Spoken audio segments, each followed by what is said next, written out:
Hi guys. तो कैसे हैं आप लोग। तो इस वीडियो में हम देखते हैं इंस्टॉलेशन की front end and back and का इंस्टॉलेशन करना है, राइट। तो उसके लिए हम क्या करेंगे, राइट क्लिक करते हैं और एक फोल्डर क्रिएट कर लेते हैं ई कॉमर्स करके, राइट। तो ई कॉमर्स और ई कॉमर्स को ओपन करते हैं और इसको सीएमडी में ओपन कर लेते हैं। ठीक है। अब देखिए, सबसे पहले यहाँ पे दो सेपरेट फोल्डर क्रिएट करनी है, एक फ्रंट एंड एंड एक back and, right. Front end में हमारा यूआई वेबसाइट का पार्ट रहेगा और बैक एंड हमारी एपीआई रहेंगी, राइट। तो उसके लिए, और जो फ्रंट एंड रहेगा उसमें हम रिएक्ट का प्रोजेक्ट इंस्टॉल करेंगे। ठीक है। तो हम क्या करते हैं, यहाँ पे लिखते हैं एनपीएम, राइट, क्रिएट, और वीट से हम इंस्टॉल करेंगे रिएक्ट का। ठीक है। तो वीट और यहाँ पे लेटेस्ट। ओके। तो यहाँ पे आएगा और यहाँ पे प्रोजेक्ट नेम हम कर देते हैं front end, right, front end. Front end हो गया। पैकेज नेम हम लिख देते हैं e commerce, e commerce front end, front end. Okay. ठीक है। और इसके बाद रिएक्ट सेलेक्ट कर लेते हैं इसमें, और टाइप स्क्रिप्ट नहीं, हम यहाँ पे जावा स्क्रिप्ट यूज करेंगे। ठीक है।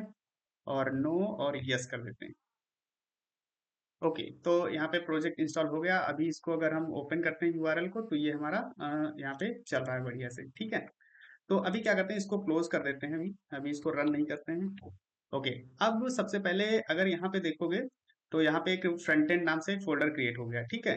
अब यहाँ पे एक हमें फोल्डर चाहिए बैकएंड का। ठीक है। तो बैकएंड के लिए हम क्या करते हैं, यहाँ पे चलते हैं MKDIR। ठीक है। और यहाँ पे लिखते हैं बैकएंड, राइट, बैकएंड लिखा। तो अब यहाँ पे देखोगे एक फोल्डर बैकएंड का आ गया। ठीक है। अब इसमें हम क्या करते हैं, सीडी बैकएंड, राइट। और इसमें npm init करते हैं। ठीक है। npm init किया हमने। और यहाँ पे पैकेज नेम बोल रहा है, तो यहाँ पे लिख देते हैं e commerce backend, e commerce backend. ठीक है। और वर्जन डिस्क्रिप्शन यहाँ पे ई कॉमर्स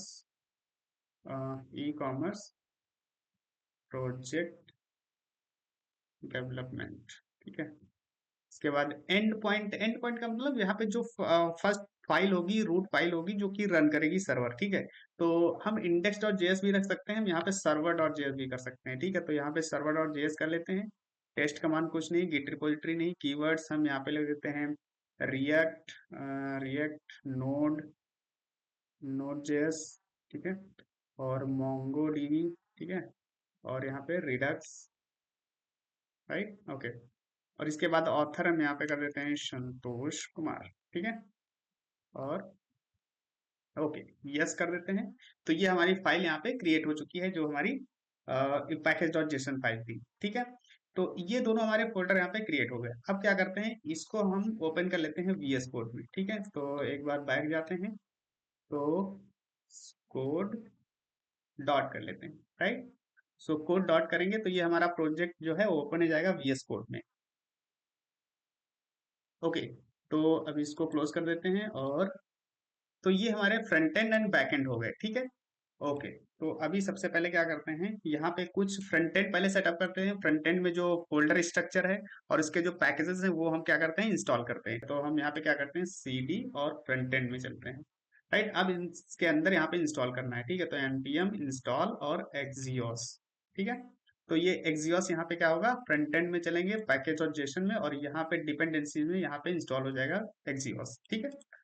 अब यहाँ पे हमें क्या करना है, फ्रंट एंड में हम यहाँ पे टैलविन सीएसएस यूज करेंगे, तो उसको भी इंस्टॉल कर लेते हैं। तो उसके लिए हम चलते हैं यहाँ पे talwin.css.com। ठीक है। और यहाँ पे गेट स्टार्टेड करेंगे, और लेटेस्ट वर्जन जो है 4.1। ठीक है, इसको इंस्टॉल करेंगे। अब इसको इंस्टॉल करने के कई सारे तरीके होते हैं। ठीक है। एक यूजिंग वीट यूज कर सकते हैं, using post CSS, Tailwind CLI frameworks, right, प्लेसिडियन। तो अभी हम यहाँ पे वीट से इंस्टॉल करेंगे, सिंपल। ठीक है। हमने कहा गया फ्रंट एंड के अंदर है। ठीक है। और फ्रंट एंड के अंदर यहाँ पे चलते हैं, ये वाला URL command npm install Tailwind CSS और टैलविन CSS वेट। ठीक है। तो इसको हम इंस्टॉल कर लेते हैं। तो यहाँ पे इंस्टॉल हो गई टैलविन CSS। ठीक है। ओके, इसको क्लोज कर देते हैं अभी के लिए। फ्रंट एंड में चलते हैं, और अब इसके बाद यहाँ पे क्या है, यहाँ पे v.config.ts। ठीक है, इसको कॉपी कर लेते हैं। और यहाँ पे ये फाइल है v.config.ts, राइट, इस जेएस। ठीक है। तो जेएस को यहाँ से कंटेंट रिप्लेस कर देते हैं। बस ये यहाँ पे हो गया हमारा, राइट। ओके। अब इसके बाद क्या बोल रहे हैं कि ये जो एक इंपोर्ट करना है हमें टैलविन सीएसएस को, किसमें, सीएसएस की फाइल में। अब यहाँ पे दो फाइल हैं, एक app.css है और यहाँ पे index.css है। ठीक है। तो अगर आप चाहो इसमें से किसी भी एक फाइल को ग्लोबल फाइल बना सकते हो, index.css या फिर app.css। ठीक है। तो हम क्या कर लेते हैं, इंडेक्स में क्या करते हैं, चलते हैं सबसे टॉप में, ठीक है, और टॉप में जाकर के सिंपल ये वाली कमांड इंपोर्ट कर देनी है, राइट। ओके, और इसमें से बाकी सीएसएस जो है इसको हटा देते हैं, इसकी जरूरत है नहीं अभी। ठीक है, तो इसको मैं हटा देता हूँ, और यहाँ से भी इसको हटा देता हूँ, और फॉन्ट फैमिली लगी रहने देते हैं। ठीक है, तो इतनी हमारी इंडेक्स डॉट सीएसएस बची है। ठीक है, इसको क्लोज कर देते हैं। और अब सेकंड जो काम है यहाँ पे वो है index dot H T M L में इस फाइल को इंपोर्ट करना। ठीक है, अगर यहाँ पे जाओगे तो ये देखो लिंक से इंपोर्ट करनी पड़ेगी फाइल में। ठीक है, हेड के अंदर। तो यहाँ पे चलते हैं और लिंक, ठीक है, लिंक, और इसके बाद यहाँ पे स्लैश एस आर सी, और इसके बाद इंडेक्स, राइट। तो हमने यहाँ पे एक फाइल हमने जो हमारी ग्लोबल फाइल थी वो हमने यहाँ पे इंपोर्ट कर ली। ठीक है, सो ये इंपोर्ट हो गई। अब इसको क्लोज कर देते हैं, राइट। अब यहाँ पे सीएसएस में चलते हैं, अब यहाँ पे एसआरसी में चलते हैं, और यहाँ पे ऐप डॉट सीएसएस है इसको हटा देते हैं, इसको डिलीट कर देते हैं, जब जरूरत पड़ेगी तब हम क्रिएट कर लेंगे। ठीक है, ठीक है। अब ऐप डॉट जेएसएक्स में चलते हैं, और यहाँ पे इसको सेलेक्ट करते हैं, और यहाँ पे कंपोनेंट एक्सपोर्ट करते हैं, आर ए एफ सी। ठीक है, और ये हमारा इंपोर्ट हो गया, राइट। ओके, अब क्या करते हैं, अब यहाँ पे चलते हैं और एक बार क्या करते हैं, इसको रन करते हैं। ठीक है, npm run dev। ओके, अब इस पे चलते हैं, और यहाँ पे देखो ये हमारा प्रोजेक्ट यहाँ पे रन कर रहा है। ठीक है, लेकिन यहाँ पे अगर देखोगे तो यहाँ पे हमारा क्या है, ऐप यहाँ पे रन नहीं हो रहा है। ठीक है, अगर इसको इंस्पेक्ट करते हैं और कंसोल, तो यहाँ पे क्या बता रहा है, रिएक्ट इज नॉट डिफाइंड, किसमें, मेन डॉट जेएसएक्स। ओके, सो यहाँ पे मेन डॉट जेएसएक्स देख रहे हो, यहाँ पे कह रहे हैं रिएक्ट नॉट डिफाइंड। तो हम क्या कर लेते हैं, सबसे टॉप में चलते हैं, यहाँ पे इंपोर्ट रिएक्ट। ठीक है, रिएक्ट को इंपोर्ट कर लेते हैं, और अब यहाँ पे चलते हैं। अब देखो यहाँ पे ऐप हमारा रेंडर हो गया। अब फ्रंट एंड में ना कुछ पैकेजेस हमें इंस्टॉल करने हैं। ठीक है, तो पैकेजेस कौन कौन से, अगर यहाँ पे पैकेज डॉट जेसन में चलोगे तो यहाँ पे हमारे पास टेलविंड है और एक्सियोस है। ठीक है, अब हमें रिडक्स चाहिए। ठीक है, और कुछ आइकन्स के पैकेजेस हैं वो चाहिए। ठीक है, तो हम क्या करते हैं, यहाँ पे आइकन्स में हम यूज करेंगे लूसिड आइकन। ठीक है, तो यहाँ पे चलते हैं आइकन्स में, लूसिड आइकन में। ठीक है, और यहाँ से गाइड और इंस्टॉलेशन, और यहाँ पे जाओगे npm में, तो यहाँ से ये हम लूसिड रिएक्ट इंस्टॉल कर लेते हैं। ठीक है, तो यहाँ पे चलते हैं, एक टैब ओपन कर लेते हैं यहाँ पे, cd फ्रंट एंड। ओके, और इसको इंस्टॉल कर लेते हैं। इसके साथ साथ हम यहाँ पे जो हमारे रिडक्स है उसको भी इंस्टॉल करना है, रिडक्स टूल किट, राइट। तो रिडक्स टूल किट पे चलते हैं, गेट स्टार्टेड, क्विक स्टार्ट। तो यहाँ पे देख रहे हो, यहाँ पे npm इंस्टॉल रिडक्स टूलकिट, और यहाँ पे रिएक्ट रिडक्स, ये कमांड रन कर देनी है, जिससे रिएक्ट रिडक्स भी इंस्टॉल हो जाएगा और टूलकिट भी इंस्टॉल हो जाएगा। ठीक है, तो इसको यहाँ से कॉपी कर लेते हैं। ठीक है, और यहाँ पे इंस्टॉल कर लेते हैं। ठीक है, तो यहाँ पे देख रहे हो, यहाँ पे रिडक्स टूलकिट भी इंस्टॉल हो गया, और यहाँ पे हमारा रिएक्ट रिडक्स भी इंस्टॉल हो गया, राइट। अब रिडक्स के साथ साथ एक चीज और इंस्टॉल करनी पड़ती है, वो है रिडक्स परसिस्ट। अब रिएक्ट परसिस्ट इसलिए इंस्टॉल करते हैं कि हमें डेटा को परसिस्ट करके रखना होता है, कि रिफ्रेश करें तो डेटा हमारा वो इरेज ना हो। ठीक है, वो गायब ना हो। ठीक है, उसको डिटेल में पढ़ेंगे हम। ठीक है, यहाँ पे इंस्टॉल कर लेते हो पैकेज, तो npm इंस्टॉल, और यहाँ पे रिडक्स रिडक्स परसिस्ट। ठीक है, npm install react Redux persist यहाँ पे इंस्टॉल हो गया। अब इसके साथ एक चीज और इंस्टॉल कर लेते हैं, npm इंस्टॉल और रिएक्ट राउटर डोम, राइट। तो रिएक्ट राउटर डोम, रिएक्ट राउटर डोम भी इंस्टॉल कर लेते हैं राउटिंग के लिए। ठीक है, तो यहाँ पे रिएक्ट राउटर डोम भी इंस्टॉल हो गया।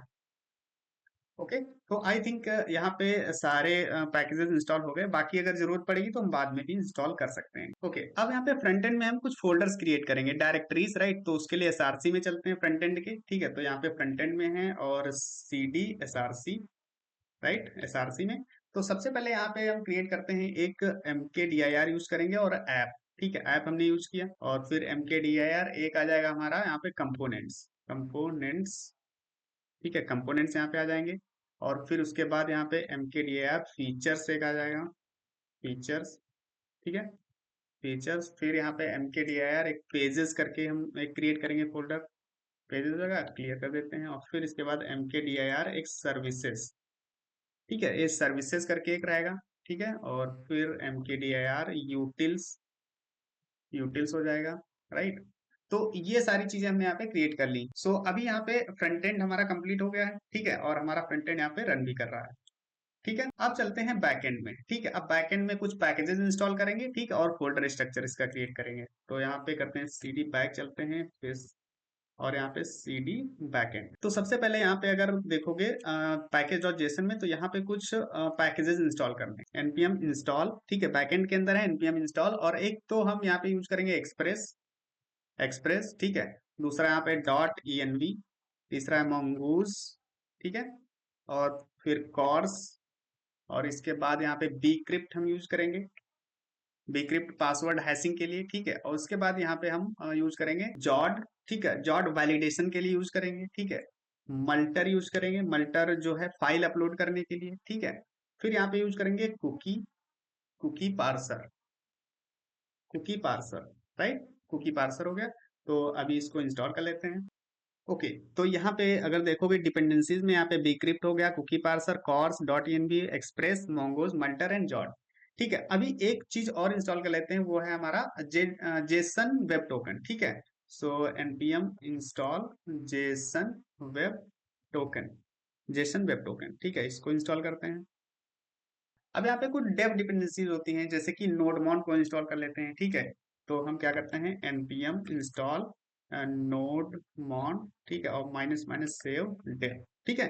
तो ये एज ए डेव डिपेंडेंसी यहाँ पे इंस्टॉल हो जाएगी, ठीक है। तो यहाँ पे देखो नोडमॉन इंस्टॉल हो गया, राइट। तो ये हमारे पैकेजेस इंस्टॉल हो गए। ओके, अब अगर यहाँ पे देखोगे, अगर यहाँ पे बैकएंड में चलते हैं पैकेज डॉट जेसन में, तो यहाँ पे हमने एक फाइल बनाई थी, server dot JS main file थी, राइट। तो इसको हमें क्या करना पड़ेगा, क्रिएट करना पड़ेगा, ठीक है। तो हम क्या कर लेते हैं, इस बैकएंड वाले फोल्डर में एक फाइल सर्वर डॉट जेएस हमने क्रिएट कर ली, ठीक है। और इसमें लिखते हैं console dot log server is running, right.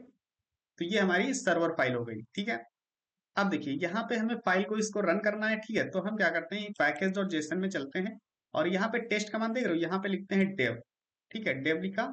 और इसके बाद यहाँ पे लिखते हैं नोडमॉन, क्योंकि नोडमॉन हमने इंस्टॉल किया है, नोडमॉन। और यहाँ पे सर्वर डॉट जेएस फाइल, ठीक है।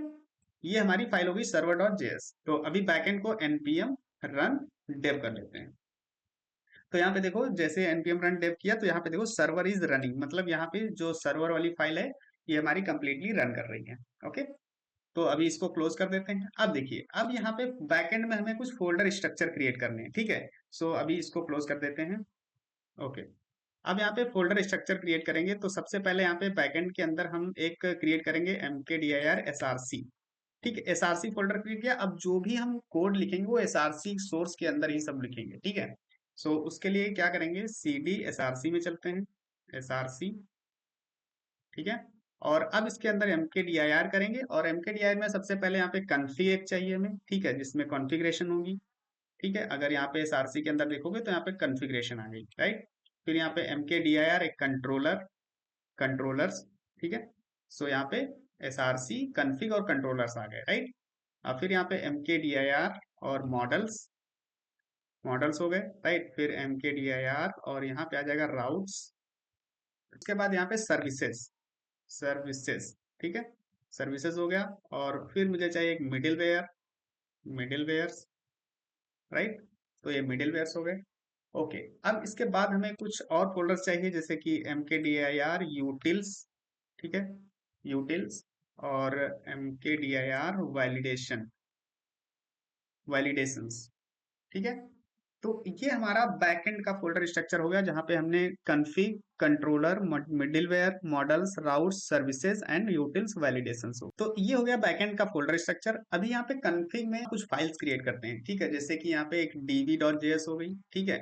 और उसके साथ साथ यहाँ पे हम क्रिएट करेंगे एक env.js, ठीक है, ये env.js हो जाएगी। और उसके साथ src के अंदर पे एक फाइल क्रिएट करेंगे, app.js, ठीक है। सो ये app.js यहाँ पे हो जाएगी, और ये हमारी सर्वर फाइल है, ठीक है। सो इन दोनों में हम देखेंगे क्या कोड लिखना है, कैसे लिखना है, ठीक है, वो सारी चीजें हम देखेंगे। सो ये दोनों का हो गया फोल्डर स्ट्रक्चर, और दोनों हमने इंस्टॉल कर लिया। Thank you so much for watching the video, see you in the next video guys, take care.